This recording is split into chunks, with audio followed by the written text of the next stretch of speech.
अस्सलामुअलैकुम, मेरा नाम बिलाल है। ये वाक़या जो मैं आपके साथ शेयर करने लगा हूँ ये मेरे साथ बचपन में हुआ था, जो कि मुझे आज तक समझ नहीं आया। ये अब भी मुझे हैरान करता है। आज मेरी उम्र 25 साल है, लेकिन ये एक ऐसी याद थी जो मैं कभी भूल नहीं सकता। मुझे समझ नहीं आता कि ये क्या था और क्यों था। मुझे सिर्फ ये मालूम है कि ये एक अजीब तजुर्बा था और मैं जानना चाहता हूँ कि क्या किसी और के साथ भी ऐसा हुआ है। मैं 8 या 9 साल का था और पिछले 15 या 16 सालों से ये याद मेरे साथ है। मैं अपनी 2 बहनों के साथ एक कमरे में सोता था। हमारे पास 2 डबल डेकर बिस्तर थे।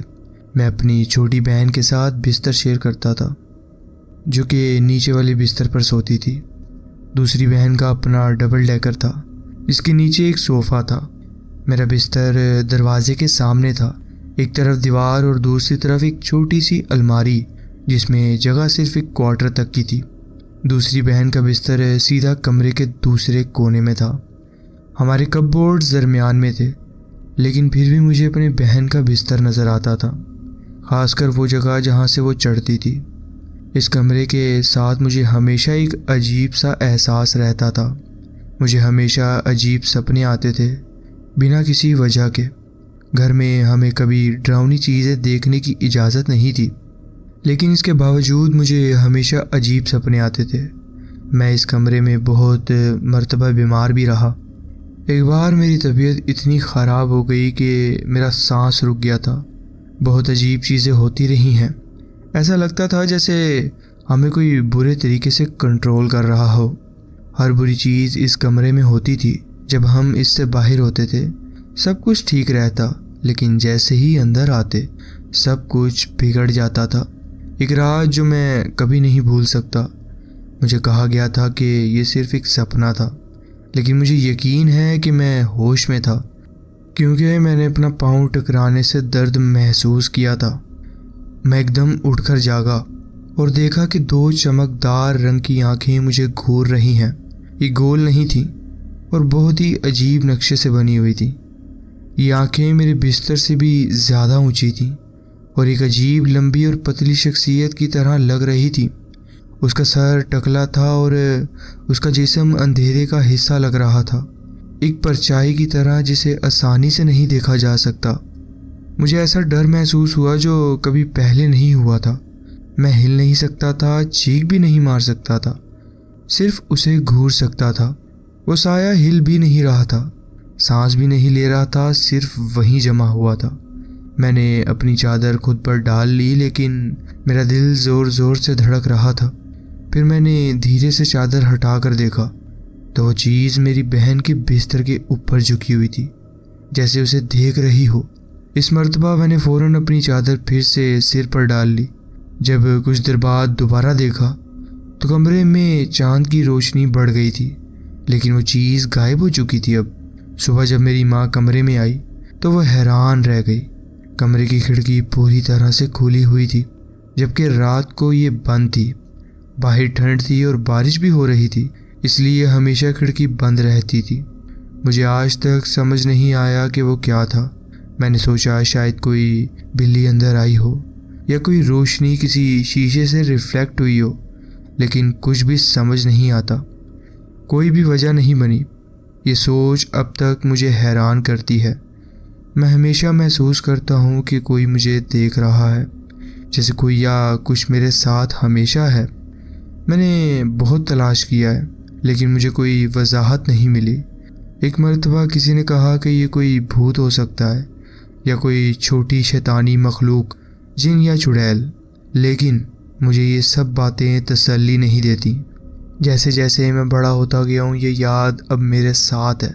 जब भी मैं ये बात किसी को बताता हूँ तो मुझे सब अजीब नज़र से देखते हैं, जैसे मैं पागल हूँ। क्या किसी और ने भी कभी ऐसा कुछ महसूस किया है? और हाँ, मेरे पास एक पुराना खिलौना है, एक स्टफ्ड एनिमल। जब भी मैं उसके साथ सोता हूँ मुझे अजीब और डरावने सपने आते हैं। क्या ये भी किसी चीज़ का असर है? कमेंट सेक्शन में ज़रूर बताएं। ये था मेरा वाक़या जो मैं आपके साथ शेयर करना चाहता था। जी बहुत बहुत शुक्रिया, आपने अपनी कहानी हमारे साथ शेयर की। बढ़ते हैं अपनी नेक्स्ट स्टोरी की तरफ।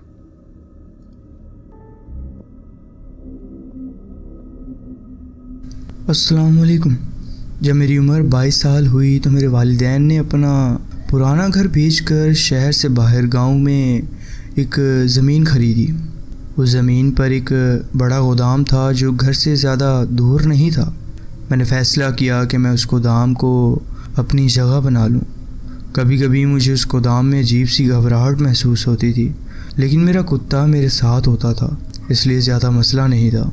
मुझे वहाँ रहते हुए शायद 2 हफ्ते ही हुए थे कि एक रात मैं गोदाम में लेटा हुआ था। मेरा कुत्ता मेरे पाँव के पास सोया हुआ था और मुझे बाहर अर्जेंटली वॉशरूम जाना पड़ा। मैं उठकर बाहर गया।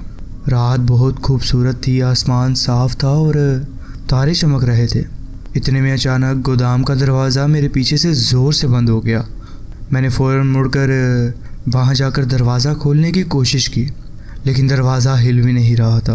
अंदर से मुझे अपने कुत्ते की आवाज़ सुनाई दी। पहले धीमी सी गुरगुराहट, फिर ज़ोर से भौंकना शुरू कर दिया उसने। मैं घबराहट में दरवाज़ा तोड़ने की कोशिश करने लगा, लेकिन मेरी पूरी ताकत लगाने के बावजूद वो हिल भी नहीं रहा था। मैं लंबा चौड़ा और मजबूत आदमी था, दरवाज़ा लेकिन मुझसे हिल नहीं पा रहा था। उस वक्त मेरा कुत्ता ज़ोर से भौंक रहा था, फिर अचानक उसकी आवाज़ गुरगुराहट से बिल्कुल सरासर चुप हो गई। मैंने पूरी ताकत से दरवाज़े को टक्कर मारी और इस दफ़ा दरवाज़ा ज़ोर से खुल गया। अंदर अंधेरा था और रोशनी बंद हो चुकी थी, जो कि अब दोबारा ऑन नहीं हो रही थी। मैं अंधेरे में कुछ भी नहीं देख पा रहा था। मैं ठोकरे खाता हुआ टॉर्च ढूंढता रहा और आखिरकार उसे ढूंढ लिया। टॉर्च जलाई तो जो मंज़र सामने आया उसके लिए मैं शायद तैयार नहीं था। मेरा कुत्ता कमरे के सबसे अंधेरे और दूर कोने में चिपक कर बैठा हुआ था। उसकी आंखें बंद थी और वो पूरे का पूरा कांप रहा था। मैं फ़ौरन उसकी तरफ बढ़ा। जैसे ही मैं पास पहुंचा तो वो मेरे बाजुओं पे छलांग लगाकर आ गया और मुझसे चिपक गया। लेकिन उसी वक्त मेरे राइट साइड जो कुछ गिलास वगैरह पड़े हुए थे वो खुद ब खुद गिर गए। वहाँ हालांकि कोई हवा का नामो निशान नहीं था, वहाँ कोई भी नहीं था। मैंने देखा टॉर्च करके, ना कोई बिल्ली ना कोई चूहा, वो खुद ब खुद गिरे थे। इतनी ही देर में दरवाज़ा खुद ब खुद बंद और खुलने लग गया। बस इतना ही हुआ कि मैंने अपने कुत्ते को उठाया और कसम खाता हूँ कि मैं अपनी ज़िंदगी में कभी इतना तेज़ नहीं भागा जब दरवाजे से निकल कर भागा हूँ मैं उस गोदाम से। उसके बाद मैंने कभी गोदाम में वापस कदम नहीं रखा और मेरा कुत्ता भी उस जगह के पास नहीं जाता। आज तक मुझे समझ नहीं आया कि उस रात उस गोदाम में क्या हुआ था, मगर मैं उसे कभी भूल नहीं पाऊँगा।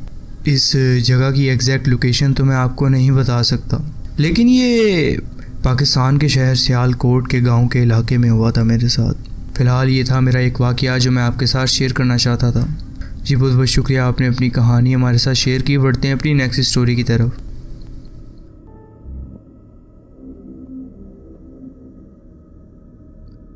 अस्सलाम वालेकुम, मेरा नाम ईशा है।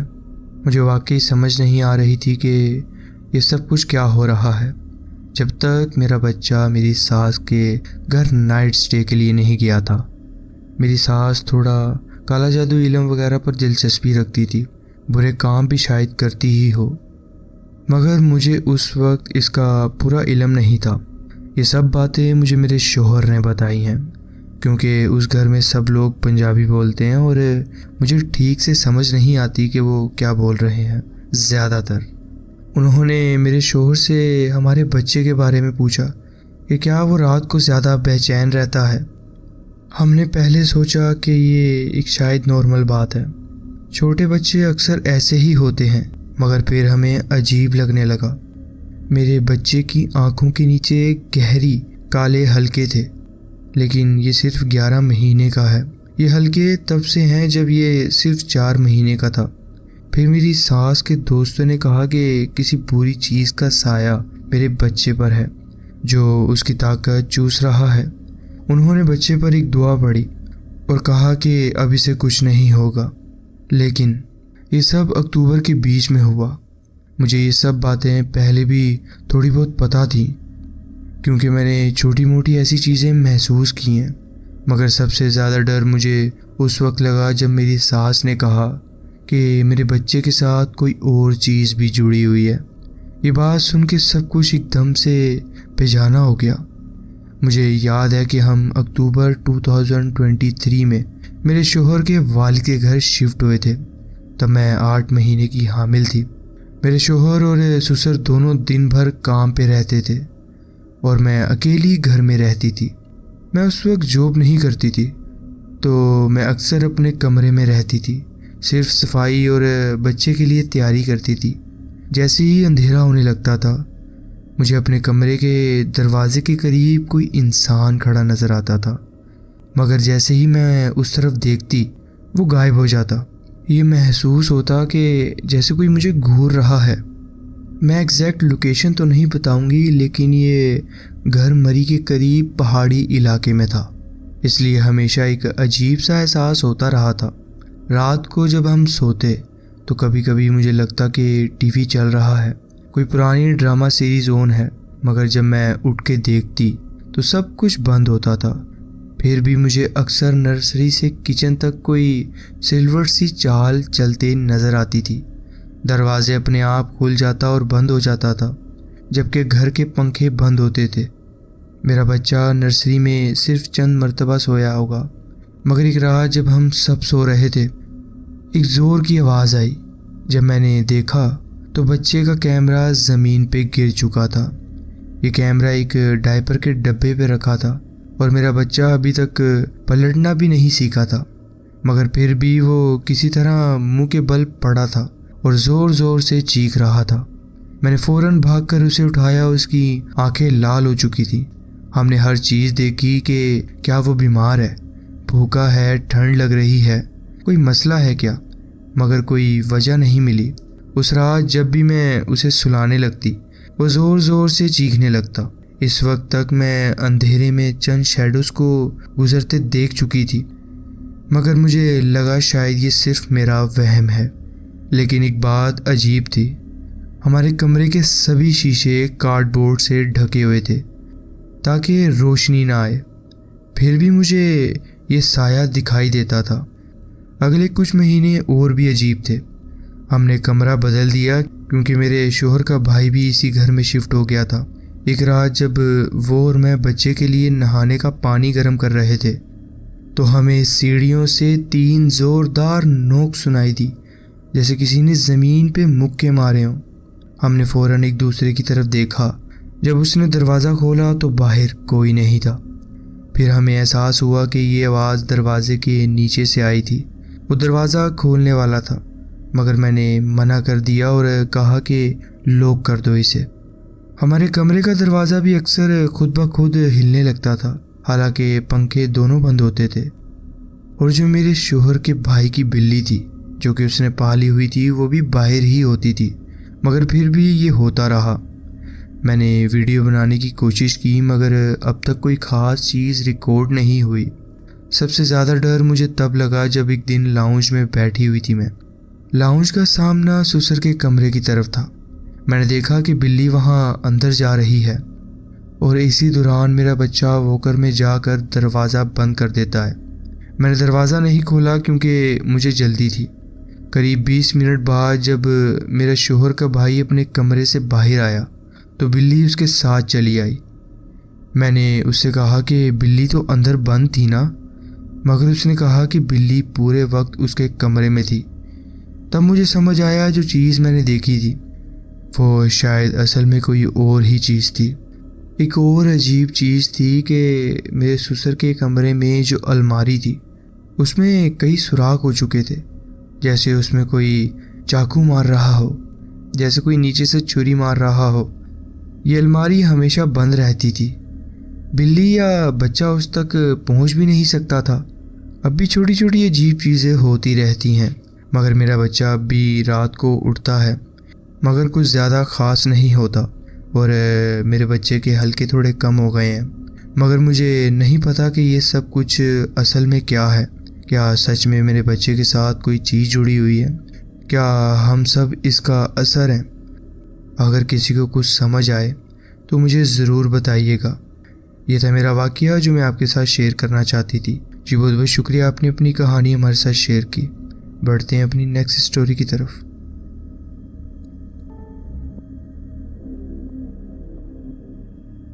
अस्सलाम वालेकुम। मैं शकवाल में रहता हूँ और ये वाक़या मेरे साथ उस वक्त हुआ जब मैं तकरीबन 7 से 8 साल का था, लगभग 1995 के आसपास। उस वक्त मेरे वालिद एक लोकल बेकरी में डिलीवरी ड्राइवर का काम करते थे। क्योंकि वो मेरा बहुत ख्याल रखते थे और मेरा स्कूल अफोर्ड नहीं कर सकते थे, तो इसलिए वो मुझे अपने साथ ही डिलीवरीज पर ले जाते थे। हम सुबह बेकरी जाते और मैं वहाँ बैठा रहता जब तक कि हमारी गाड़ी लोड ना हो जाती सामान से। फिर हम दिन भर शहर के मुख्तलिफ इलाकों में वो बेकरी का सामान डिलीवर करते रहते। एक दिन हम एक जगह रुके जो पुरानी बैठक कहलाती थी, जो शहर के पुराने हिस्से में एक पुराना होटल था। शायद वो दिन का आखिरी स्टॉप था या शायद मेरे वालिद काम के बाद किसी दोस्त से मिलना चाहते थे। मुझे याद है कि उस दिन हम ज़्यादा देर रुक गए थे उस जगह। मेरे वालिद काउंटर पर अपने दोस्त से गुफ्तगू कर रहे थे और मैं अपने काम में मसरूफ़ था कि अचानक मुझे टॉयलेट आया और मैंने अपने वालिद से पूछा कि बाथरूम कहाँ है, क्योंकि आमतौर पर हम वहाँ इतनी देर नहीं रुकते थे। मुझे थोड़ा कॉन्टेक्स्ट देना होगा। उस उम्र में मेरा एक तसव्वुराती दोस्त था। मुझे पता था कि वो असल नहीं है, लेकिन मैं अपने दिमाग में उसे सोच लेता था। मुझे अक्सर बाथरूम में देर लग जाती थी और मैं दिखावा करता कि मेरा पसंदीदा तसव्वुराती दोस्त। मैं उससे बातें कर रहा हूँ। आप सिंपल वर्ड्स में कह लें कि मुझे अपने आप से बातें करने में अच्छा लगता था, यह आदत थी। वालिद ने मुझे एक बड़ी लकड़ी का दरवाजे की तरफ इशारा किया जो सीधा काउंटर के सामने था और कहा कि बाथरूम वहाँ नीचे जाकर है। मैंने दरवाज़ा खोला तो सामने पत्थर की सीढ़ियाँ नीचे जा रही थी। बाथरूम असल में एक छोटा बेसमेंट टाइप था। दीवारें कंक्रीट की थीं, सामने वाली दीवार खाली थी। सीढ़ियों के एक तरफ एक छोटा वॉश बेसिन था जिसके ऊपर आईना लगा था और ऊपर एक बल्ब था जो सीधा सामने की दीवार पर रोशनी डाल रहा था। उसके बगल में ही एक और बेसिन था और उसके पीछे टॉयलेट। स्टॉल का दरवाज़ा नहीं था क्योंकि असल में ये एक आदमी के लिए ही बना हुआ बाथरूम था। कोई खिड़की या दूसरा रास्ता नहीं था, सिर्फ एक ही दरवाज़ा ऊपर था और एक ही बल्ब की रोशनी थी उधर। मैं टॉयलेट पर बैठा हुआ था और मेरे सामने सिर्फ दीवार थी। मुझे पूरा याद नहीं कि ये कैसे शुरू हुआ, लेकिन एक वक्त ऐसा आया कि मैंने सामने दीवार पर एक आदमी का साया देखा जिसके सर पर छतरी जैसी टोपी थी। उस साए के लिए ज़रूरी था कि वो आदमी मेरे राइट साइड पर डिवाइडर की उस तरफ वॉश बेसिन के सामने खड़ा हो। वो मेरी सीधी नज़र में नहीं था, लेकिन उसका साया दीवार पर आ रहा था। मुझे याद है कि उसने मुझसे बात करने की कोशिश की, लेकिन मुझे उसकी बातें याद नहीं। सिर्फ इतना याद है कि उसकी आवाज़ बहुत तसल्ली देने वाली थी। मुझे उससे उस वक्त बात करते हुए ख़तरा महसूस नहीं हुआ था। वो आदमी मुझे हंसाने की कोशिश कर रहा था।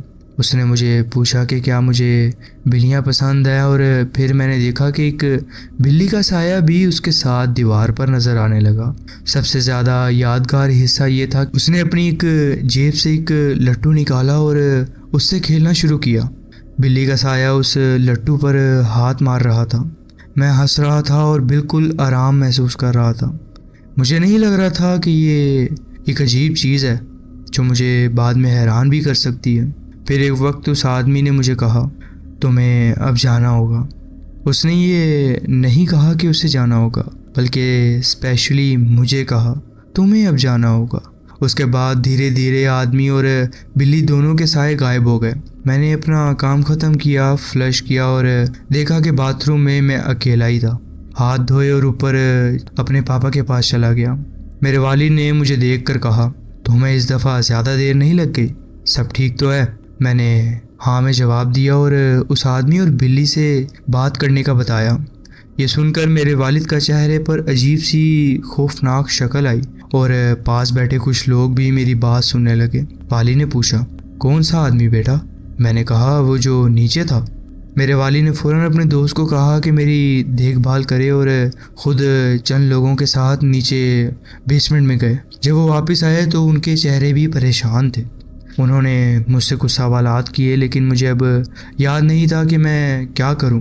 मैं उस वक्त यकीनन छोटा था और मैं कंफ्यूज हो गया था। बाद में हम घर वापस आ गए और ज़िंदगी नॉर्मल चलती रही। लेकिन लगभग 1 साल बाद वाली ने दोबारा ये वाक़या छेड़ा। उन्होंने मुझसे पूछा कि क्या मुझे वो दिन याद है। उन्होंने कहा कि एक और बच्ची ने भी वैसा ही साया देखा और ये ख़बर अखबार में छपी है। मुझे वो अखबार काटने की आदत थी, लेकिन अब वो मेरे पास नहीं था। मुझे याद है मैंने वो ख़बर पढ़ी थी, लेकिन उस बच्ची का वाक़या मेरे तजुर्बे से थोड़ा अलग था। फिर भी उस आर्टिकल में लिखा था कि एक और बच्चा भी वहाँ नीचे बाथरूम के बेसमेंट में साया देख चुका है। मुझे ऐसी पैरानॉर्मल चीज़ों पर यकीन नहीं है, लेकिन ये वाक़या मेरी ज़िंदगी का एक ऐसा हिस्सा है जो मैं कभी भूल नहीं सकता। मुझे पता है ये सिर्फ़ मेरा तसव्वुराती बात नहीं है, और मुझे ये भी पता है कि उस वक्त कोई और इंसान बाथरूम में आ ही नहीं सकता था, क्योंकि उसका दरवाज़ा सीधा मेरे वालिद के सामने था जहाँ लोगों की भीड़ थी। मैंने बाद में इस कहानी को रिसर्च करना चाहा, लेकिन मुझे वो अखबार दोबारा कभी नहीं मिला। शायद वो पुरानी बैठक अब बंद हो गई है। ये मेरी ज़िंदगी का पहला और अब तक का आखिरी पैरानॉर्मल तजुर्बा था। ये था मेरा एक वाक़या जो मैं आपके साथ शेयर करना चाहता था। जी बहुत बहुत शुक्रिया, आपने अपनी कहानी हमारे साथ शेयर की। बढ़ते हैं अपनी नेक्स्ट स्टोरी की तरफ।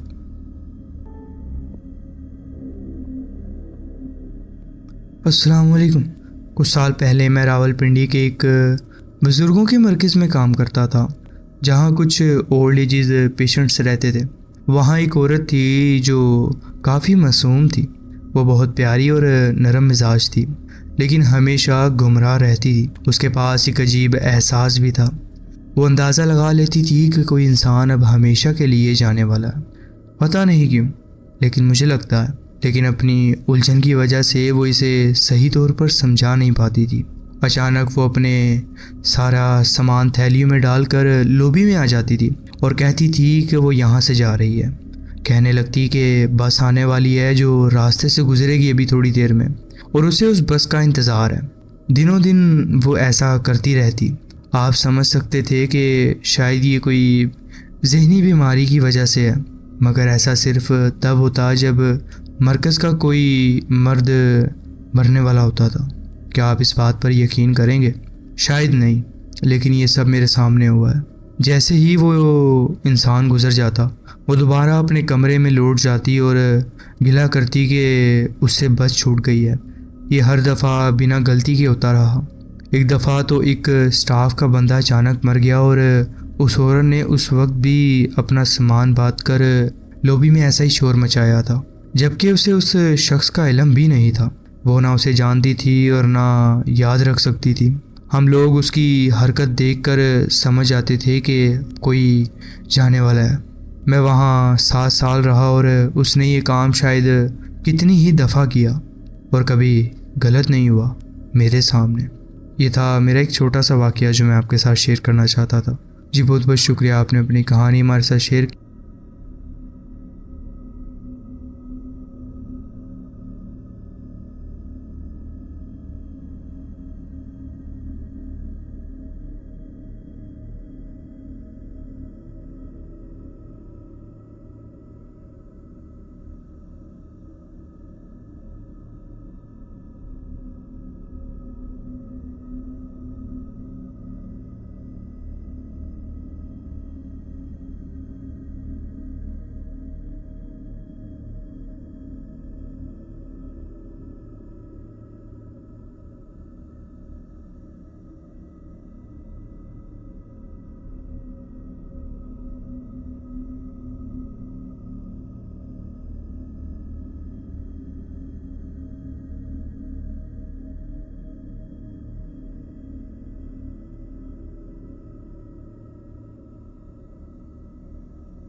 तो जी फ्रेंड्स, ये थी आज की स्टोरीज़। आप कमेंट्स में ज़रूर बताएं कि आपको ये स्टोरीज़ कैसी लगी। अगर आपको ये स्टोरीज़ अच्छी लगी हो तो वीडियो को ज़रूर लाइक कीजिए और चैनल को ज़रूर सब्सक्राइब कीजिए और बेल आइकन को ज़रूर प्रेस कर लीजिए ताकि आगे आने वाली कहानियाँ वीडियोज़ आपसे मिस ना हो। अपना ख्याल रखें और मिलते हैं नेक्स्ट वीडियो में। अल्लाह हाफिज़।